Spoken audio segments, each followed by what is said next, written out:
C'est l'une des meilleures décisions que j'ai prises dans ma vie. J'ai pris un risque. J'ai sauté. Je dis à tout le monde, à un moment donné dans votre vie, vous devrez sauter. Vous devez y aller. Vous devez foncer. Vous ne pouvez pas jouer la sécurité toute votre vie. Vous savez, les navires sont en sécurité lorsqu'ils sont au port, n'est-ce pas? Un navire est en sécurité au port, mais ce n'est pas pour cela qu'il a été construit. Vous êtes fait pour naviguer. Vous êtes fait pour affronter des eaux agitées. Vous êtes fait pour aller dans des endroits lointains. Vous n'êtes pas fait pour rester au port. Si vous faites cela, mec, je ne peux même pas vous dire ce qu'il fera pour vous, parce qu'il m'a emmené bien au-delà de là où je pensais vouloir aller. Je pensais que lorsque j'étais dans The Kings of Comedy, c'était tout. C'est tout ce que j'avais jamais voulu faire, être l'un des meilleurs humoristes du pays. The Kings of Comedy a eu du succès. Nous avons tourné pendant 4 ou 5 ans, mec. Oh, nous avons gagné de l'argent. Nous étions les meilleurs humoristes sur Terre. Personne n'était plus grand que lui. Je pensais que c'était tout.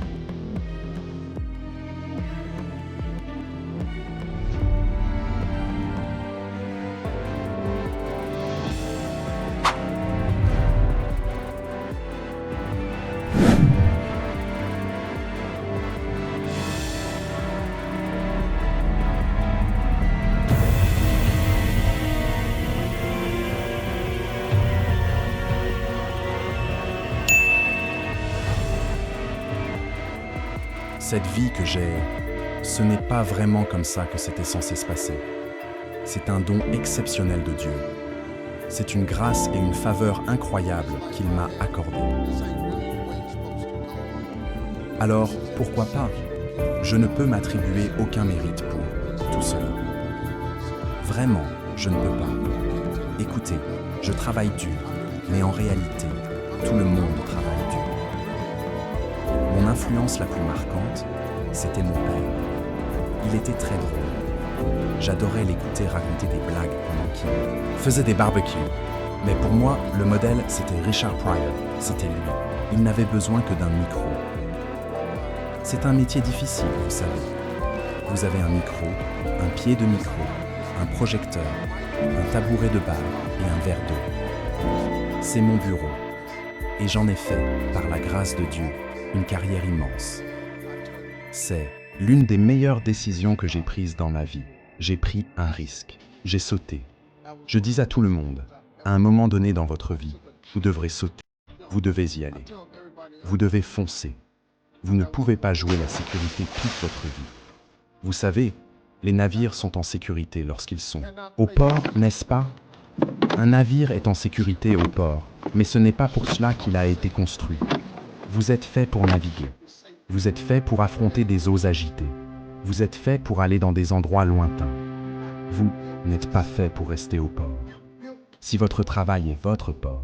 Maintenant, si c'est le travail de vos rêves, c'est une chose. Mais si vous n'aimez pas votre travail, vous restez simplement au port, parce que c'est sûr. Vous n'êtes pas fait pour cela. Vous êtes un navire. Vous êtes fait pour naviguer. Vous êtes fait pour des eaux tumultueuses. Vous avez juste besoin que Dieu soit sur le bateau avec vous. C'est tout ce dont vous avez besoin. Et vous vivez votre vie. Vous avancez. Et vous êtes libre. C'est ça le truc. Vous devez prendre des risques, mec. Et si vous jouez la sécurité, eh bien, ce n'est pas une bonne vie. La sécurité n'est pas une bonne vie. Vous devez prendre des risques, mec. Vous devez sortir et affronter les dangers. Et finalement, Dieu, il apaisera les eaux pour vous. Vous gagnerez un peu d'argent. Vous serez bien, vous savez.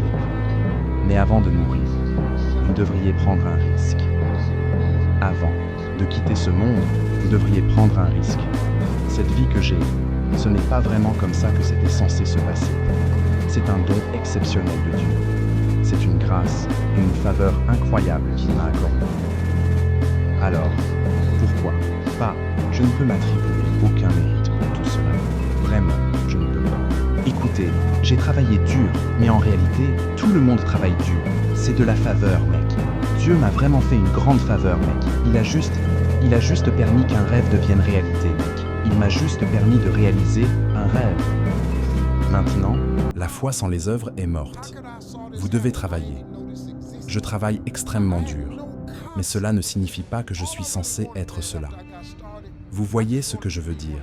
Les gens disent toujours, « Mec, est-ce que tu as toujours vu cela arriver ?» Non. Comment aurais-je pu voir cela arriver? Je ne savais même pas que cela existait. Je n'avais aucune idée de cela. Tout ce que je voulais vraiment, mec. Après avoir commencé, je voulais juste être l'un des meilleurs humoristes du pays. Quand The Kings of Comedy est sorti, j'étais satisfait. Je pensais que j'avais atteint mon but.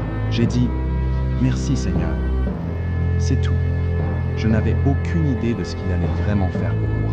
Je n'avais aucune idée de ce qu'il ferait pour moi. Le succès est difficile. Préparez-vous à ce que ce processus continue pour le reste de votre vie. Il n'y a que des difficultés à atteindre votre objectif. Écoutez, les amis, le succès est difficile. C'est vraiment difficile. Nous devons juste clarifier cela. Le succès est difficile, mais j'ai une nouvelle pour vous. Ayant vécu dans une voiture pendant 3 ans, ne pas réussir est aussi difficile. Maintenant, voici la différence entre les deux difficultés.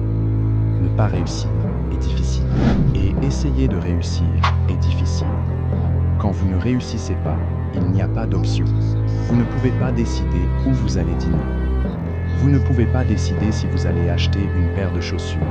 Vous ne pouvez pas décider si vous partez en vacances. Vous ne pouvez pas décider de ce que vous allez manger. Vous n'avez pas d'option. Sur la route du succès, c'est difficile, mais cela crée des options pour vous. C'est le cas. Écoutez, les gens se focalisent sur le fait qu'ils ne sont pas encore millionnaires. Mais attendez, mec, il y a de la joie dans le voyage. Voyez, en chemin pour devenir millionnaire, que diriez-vous de célébrer le fait de gagner 50 000 $ par an? Vous vous souvenez quand vous n'aviez même pas cela? Puis, quand vous atteignez 100 000 $, c'est une autre célébration. Parce que devinez quoi? C'est 2 fois plus que 50. Vous gagnez 150 000 $. C'est une autre célébration. Voyez, il y a de la joie dans le voyage. Mais les gens se laissent submerger par le fait qu'ils ne sont pas encore millionnaires. Et ils restent malheureux. Et maintenant, vous bloquez toutes les autres bénédictions que Dieu a pour vous. Parce que Dieu, plus vous êtes reconnaissant, plus il vous donne de choses pour lesquelles être reconnaissant. Alors maintenant, Dieu vous donne 150. Vous faites la moue.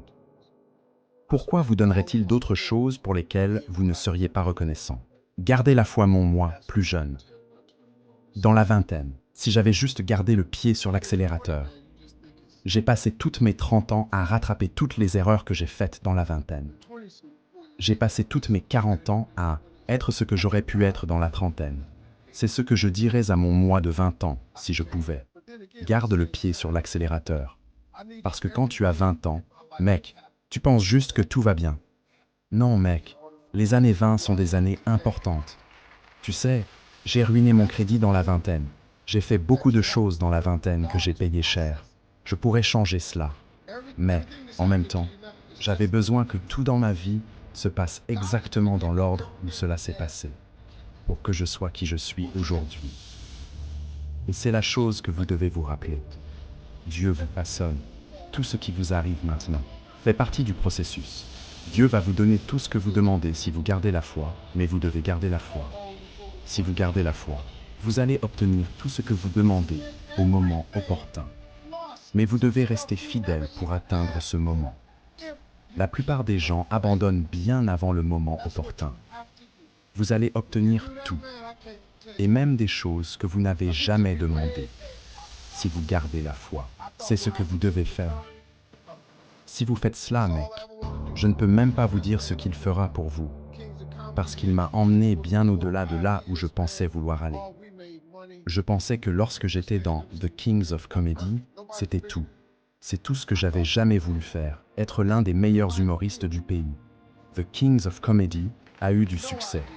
Nous avons tourné pendant 4 ou 5 ans, mec. Oh, nous avons gagné de l'argent. Nous étions les meilleurs humoristes sur Terre. Personne n'était plus grand que nous. Je pensais que c'était tout. Je n'avais aucune idée de ce que Dieu allait faire pour moi. Aucune idée, mec. Voyez-vous. Waouh. Voyez. Vous devez continuer parce que vous ne savez tout simplement pas quand Dieu va actionner l'interrupteur. Et il ne peut pas vous dire quand il va actionner l'interrupteur, parce que cela détruirait la seule chose qu'il exige de vous. La foi. Voyez, si vous saviez quand cela allait arriver, cela ne nécessiterait pas de foi. Cela nécessiterait simplement de la patience. Mais la foi, c'est croire en des choses que vous ne pouvez pas voir.